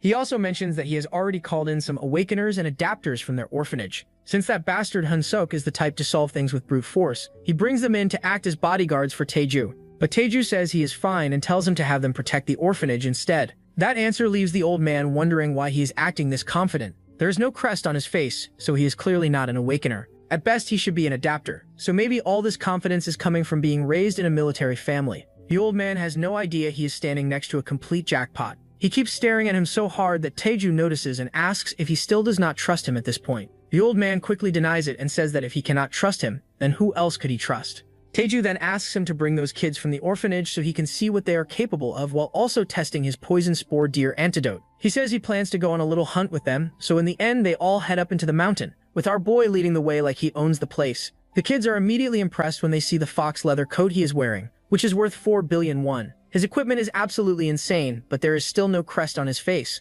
If he has really been working as a porter, then that means he is either a civilian or an adapter. From this point onward, the area is dangerous. So one handsome guy named Baek Chang-eun steps forward and warns boss Kim Taeju that magical beasts will start appearing soon. Because of that, he says he will take the lead. His father strictly orders him to protect Taeju after all. Our boy gives him a side eye and corrects him, saying he should call him Hyung Naim. Jin Kwon awkwardly repeats it, calls him Hyung Nim, and then asks him to stay behind him. Wool. He explains that even though the coat has high defense, it will still restrict his movement in combat. Since he is an awakener, he believes he can handle the situation better. Jin Kwon just stares at him with a blank face, and that instantly makes Jin Kwon apologize in case his words offend him. Jin Kwon says he is used to it and understands that the guy is only worried because he is an awakener. Still, he says they can talk about all that in more detail after dealing with what is coming first. Then, as he slips his hand into his coat and pulls it back out, Chang Hun suddenly notices a group of storm weasels rushing straight at them.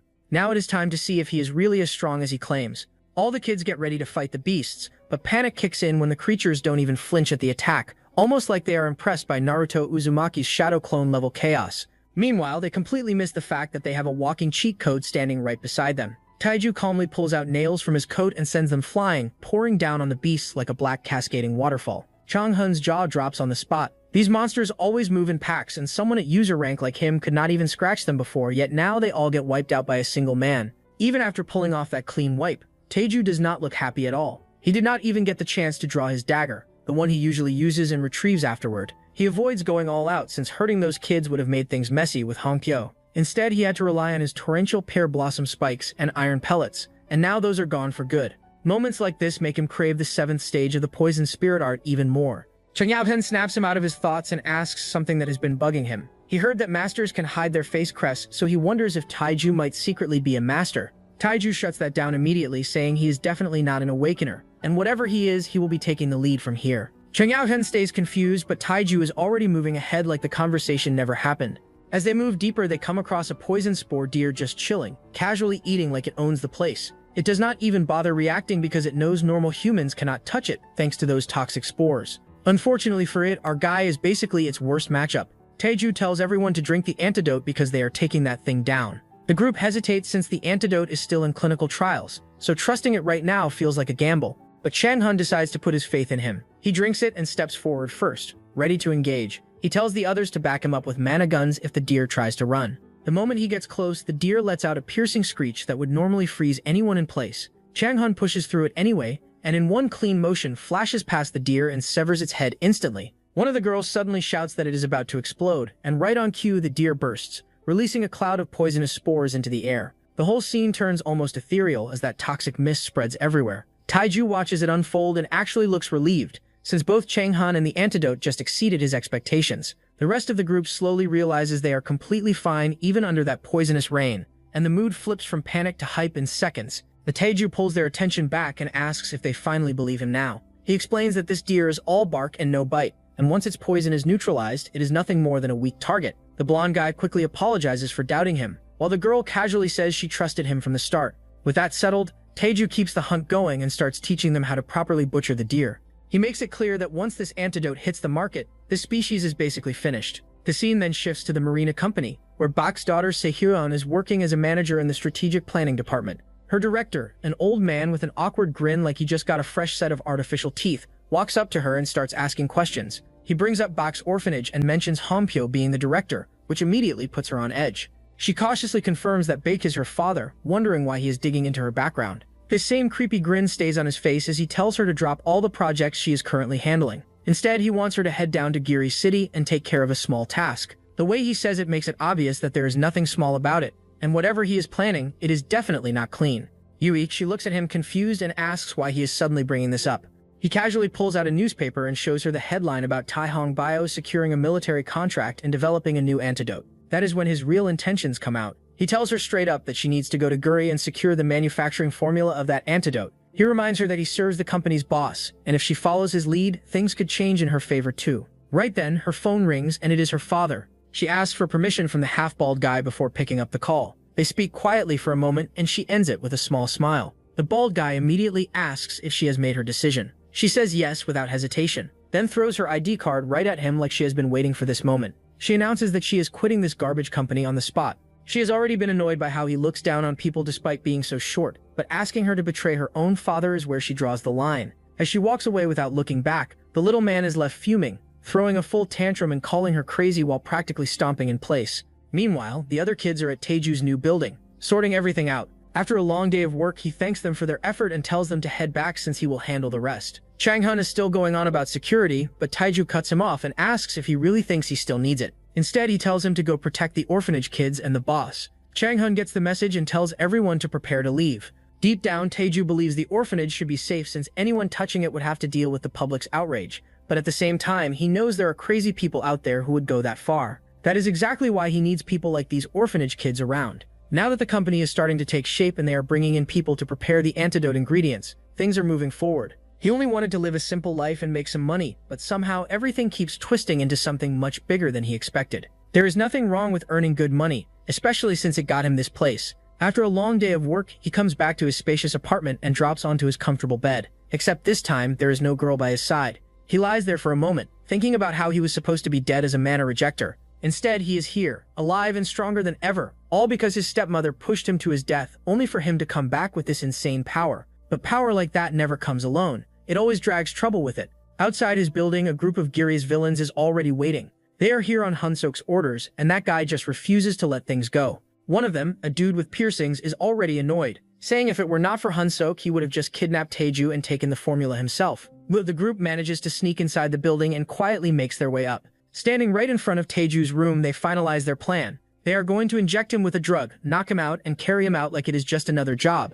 Simple, clean, and completely stupid. Because they picked the wrong target. The moment the sturdy guy steps forward and tries to inject him, Taeju calmly gets up and grabs his arm mid-motion. The boss orders him to move, but the guy cannot even budge. It is like his arm just stopped belonging to him. Then, in the blink of an eye, Taeju vanishes from his sight, snatches the syringe and reappears right behind him. Now standing in the middle of the entire group, Dar starts getting restless, watching him casually hold the drug while talking like nothing is wrong. But what happens next completely throws him off. Taeju hates injections, so instead of using it normally, he just pops the cap and drinks it straight. Knew it. He literally eats the drug. And just like that, the effect kicking in instantly as if it only makes him stronger, instead of slowing him down. Rumors start spreading that a gang in Giri's slums is dealing drugs that even the Autonomous Committee cannot shut down, which means someone higher up is clearly backing them. Now that same drug is sitting right in front of Taeju, and for a 4-star poison master like him, handling it is nothing. On top of that, he starts extracting the poison straight from the bodies of the gang members, and one by one they collapse the moment it is pulled out. Now only the boss is left. Taeju looks straight at him and asks who is behind all of this. The guy is clearly terrified, but even then he refuses to say the mastermind's name. So Taeju does not waste time. He pulls the poison out of his body too, leaving him completely motionless like a puppet with its strings cut. The next morning, Jung-hak is seen in his car with his assistant. They have already received information from Taeju that a drug gang broke into his building and tried to kidnap him. The assistant reports that they have identified the mastermind as the closed-eye guy and even secured evidence. Now the vigilante group has the perfect chance to detain him and prove their credibility. Yugi just looks disappointed. In his eyes, if the closed-eye guy was going to make a move like this, he should have at least succeeded. He does not see Taeju as a real threat yet since he is still a newcomer, but Hampyo is a different story, someone too respected to ignore. The fastest move right now would be to detain the closed-eye guy and force him into a settlement, but knowing him, that sly bastard is not going to fold easily. They finally arrive at Taeju's place, where the captured guys are tied up. Instead of staying quiet, those idiots are already losing it, acting wild because they are not getting their fix. Straight-up drug addicts losing control. Hampyo steps forward to greet the handsome man, but he walks right past him like he is invisible. Without even stopping, he pulls out his sword and moves to behead the gang boss, calmly declaring that by the authority granted to him by His Majesty, he will carry out the execution. Nobody even knows who gave him that kind of order, but he clearly is not here to talk. Right before the blade can fall, Taeju steps in and throws a hidden weapon that blocks the strike mid-motion. The clash stops everything cold. Taeju then pulls out a video as proper evidence, clearly showing that the closed-eye guy is the real mastermind. He questions why he is trying to kill the boss when the truth is already exposed. At that moment, he realizes something important. Jung-hak already knows everything. Jung-hak's expression hardens, and he looks straight at him, asking who he is. Taeju calmly introduces himself, mentioning that he is the same porter they met before and also the one who developed the antidote. As the tension rises, purple electric sparks begin leaking from Jung-hak's body, like he is about to transform at any second. He makes it clear that in Guri, his word is law. He gives Taeju one final offer: cut off the heads of these 4 and walk away like nothing happened. But Taeju does not even hesitate and refuses immediately. In the next second, Jung-hak dashes forward with his sword. Taeju reacts instantly, throwing out his hidden knives to counter. That is when Jung-hak connects the dots and realizes that Taeju is the one who captured all those drug addicts. He even admits that it is impressive. Taeju managed to leave a scratch on his hand, but interfering with a master twice is a crime punishable by death. Taeju does not back down. He fires off another wave of knives, but Jung-hak cuts through them without any trouble. The tension builds as both of them prepare for another clash, the fight about to explode into the next round. Just then, a helicopter roars overhead. Jin-hyung and his team drop in from above, shutting the entire fight down before it can go any further.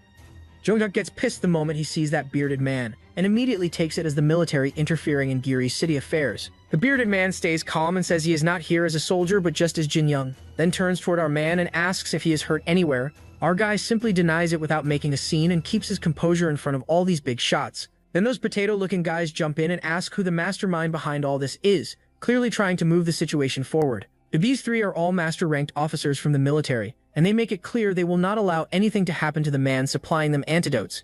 They even say they will assign off-duty officers as his personal security detail, which basically upgrades our boy's safety to VIP status overnight. Jung-hak, standing at a distance, watches everything and starts connecting dots in his head. He wonders if they already knew each other through Taeju's father's connections, because this kind of backing does not come out of nowhere. 4 masters in one place, and on top of that military authority, this is not something you casually argue against. He realizes these are not people you can reason with, so no matter how much it annoys him, he has no choice but to step back for now. Still, he is not the type to swallow humiliation quietly and forget about it. He makes it clear to himself that he will return and repay this moment properly. Just as he is about to leave, the bearded man throws a taunt and asks if he is already leaving. Jung-hak responds coldly and says he is busy, unlike them who have time to interfere everywhere. The bearded man does not let that slide and fires back, saying if he was really that busy, he should have handled the trash causing trouble in Giri a long time ago. He even adds that if this is too much for his vigilante group, he can send backup troops to clean things up. The might hastens straight at his pride. Jung-hak immediately rejects the offer and orders his men to take the captured people away and deal with them back at their base. But the bearded man steps in again and says those drug addicts are coming with him, because they dared to kidnap his close friend. Now Jungkook's anger spikes to the limit, and his veins are practically popping as he declares that this is a blatant violation of the imperial decree. The bearded man finally has enough and lets his red-colored power leak out, asking if he looks like a joke, just because both of them are masters. Then he pushes it further and asks what kind of punishment His Majesty would give if he simply beheaded the handsome man right here. That confidence hits hard, and for a moment even Jungkook looks shaken as sweat starts to form despite his composure. He tries to push back and show presence, but the other potato buddies step in and surround him, not even letting him lift a finger. The tension in the air becomes suffocating, and he quickly reads the situation before it turns ugly. So he gives the order to his men to get in the car, and just like that, he pulls back and leaves the scene. After he leaves, our guy and Hong Pyo thank Jin Young for arriving at the right time. It turns out Hong Pyo made the call when things got critical, and thanks to that, everything settled down cleanly, without losing control or letting those drug addicts slip away. Hearing that, the bearded man assures our protagonist that he will personally handle those people, and also track down whoever is behind the drug operation. He makes it clear they cannot risk any disruption to the antidote production, because the safety of the core depends on it. They need to finish this quickly so our man does not have to deal with Jungkook again. Meanwhile, our boy is lost in his own thoughts, replaying what just happened. He clearly remembers that Jungkook was hit by a 4-star poison dagger,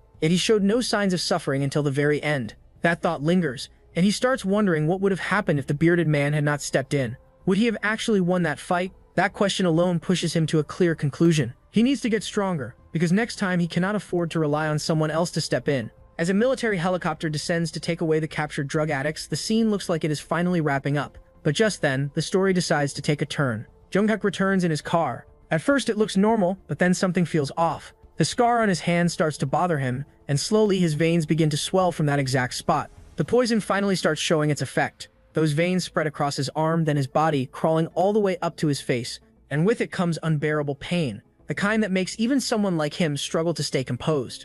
Yonghwa, the poison, was not playing around this whole time. Inside the helicopter, the boss of those drug addicts starts begging and says he will confess everything, thinking this is his last chance to save himself. The bearded man cuts him off calmly and says he already knows everything, then casually orders one of his potato fellows to take care of them.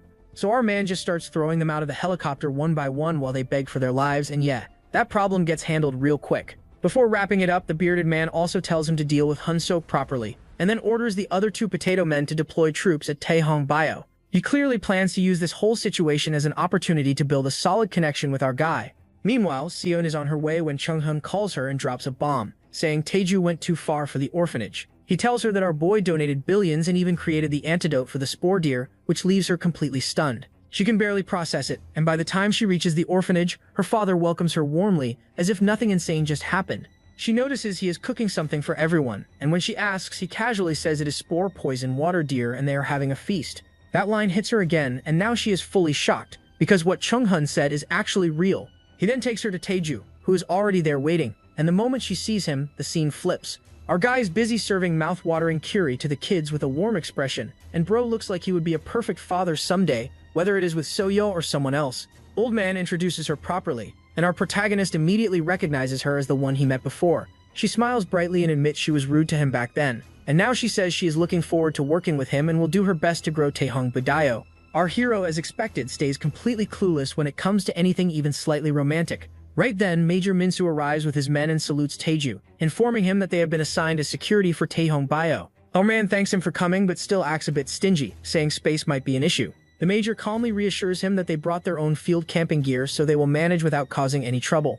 As they join hands, our boy casually invites them to have deer soup, and the timing could not be better. The Major immediately gives the command and his men start unpacking and getting ready to eat as if this is part of the mission briefing. Watching everyone move around, working together and filling the place with life, Tapju realizes he is not alone anymore. At the Autonomous Committee, Hunsok is finally captured and charged for all his crimes, and the fall is as ugly as expected. He admits everything with a stiff, constipated face and walks out without any dignity left. Still, he is furious on the inside because he could not contact the drug addict group that was supposed to cover his tracks, and on top of that, Taeju is still alive. With no immediate moves left, he decides to go off the grid for a while and wait until things cool down before making a comeback, or at least that is what he thinks. While driving alone through a dark and quiet road, something strange. He notices someone following him on a motorbike, and the presence does not feel random at all. The biker pulls up close, smashes through the window without warning, and injures him before he can even react. In that chaotic moment, Hunsok loses control of the car, and it swerves straight toward the edge of a lake. The impact throws everything off balance, and he is pushed out of the car into the water while the vehicle goes down its own path. The biker watches the whole scene calmly, making sure everything plays out as planned. After confirming it, he reports back to his mastermind that the mission is complete. Just like that, one more piece of evil gets removed from the board for good. Jonghyuk is taken to the hospital, and our handsome is writhing in pain as if his whole body is rebelling against him. His fellows rush in with a top-grade elixir, a golden sphere refined and flamed by Miraneh Pharmaceutical, and handsome forces it into his mouth, without wasting a second. The reaction starts inside his body, spreading warmth. It makes him feel a bit better for a moment, but then something far worse hits his chest, and the pain spikes so suddenly that his eyes turn red while blood spills out of his mouth, leaving him completely motionless. In that state, he can only curse Taeju with everything he has left. Well, Taeju, our boy really did something crazy this time, because affecting a master-ranked person like this is not normal at all. Meanwhile, with Sehyoyeon joining, the company is slowly taking shape and moving forward. But there is still one big issue, and that is the lack of variety in their drugs. That is exactly why our man heads to Jurisan Forest, planning to create a new antidote using the gallbladder of a giant moonbear. At the same time, he wants to gather more unique poisons to continue his training. It has not even been long since he reached stage 4, but the amount of spore poison he absorbed earlier was so massive that he is already close to breaking through stage 5. Our guy is basically speedrunning growth at this point. As he moves deeper into the forest, he notices a poison sap epidermis tree, which secretes venom from its bark to repel insects that try to eat it. Poison really does find a way to be useful everywhere. And yes, our Pookie actually takes a bite, because why not? Slowly turning himself into a walking poison factory. Then he spots a blue-bellied toad whose poison is stored in the blue part of its belly and has anesthetic properties. Without hesitation, he picks it up and stores the whole thing in his bag, because bro is collecting creatures at this point. He keeps going, gathering more venomous beasts as if they are Pokemon. He even lets a centipede crawl over his hand and studies it calmly, finding some strange satisfaction in it, giving off full Orochimaru energy. Dudes, this man is actually enjoying poison at this point. While he is busy playing with his venom collection, the giant moonbear he came for finally shows up. It appears sooner than expected, almost as if it came to challenge him directly. Our hero tests it immediately by throwing his knives. The bear reacts instantly, blocks the attack, and lets out a roar so heavy it feels like the ground itself is shaking. Taiju uses Gale Step and appears behind the bear in an instant, then throws his knives without giving it time to react. The blades pierce into its back, but it barely reacts, and the bear straightens up like nothing happened, making the knives drop to the ground. Our guy keeps pushing and starts using his stronger moves, throwing out Bloodseal Poison Palm and Phantom Mirage Steps to break through its defense. Every attempt fails, and that alone proves this beast is way too strong for someone at the 4th stage. That means one thing: he needs more power right now. Without wasting time, our man pulls out the toad he captured earlier and crushes it straight into his mouth while it is still alive. The poison spreads instantly, and he feels it surge through his body, pushing his limits to the edge. His energy spikes hard, and just like that, our boy breaks through to the 5th stage of the poison art. Now things are different. With his new power, he summons blood butterflies, a technique only available after reaching the 5th stage. These butterflies are completely under his control, and he can freely change their trajectory mid-air. He sends them straight toward the bear's eyes, and this time the attack lands perfectly. The butterflies tear through its weak point, and the beast finally collapses as the damage builds up and bleeds it out. With that, our protagonist completes 2 goals at once, gaining both power and the material he came for. He walks up to the fallen bear and carefully extracts its gallbladder, which is overflowing with poison chi. To avoid damaging it, he wraps it with his own chi and secures it properly. Now our boy heads back with his prize, ready to turn this into another powerful elixir. Let's see what this mad scientist cooks up next.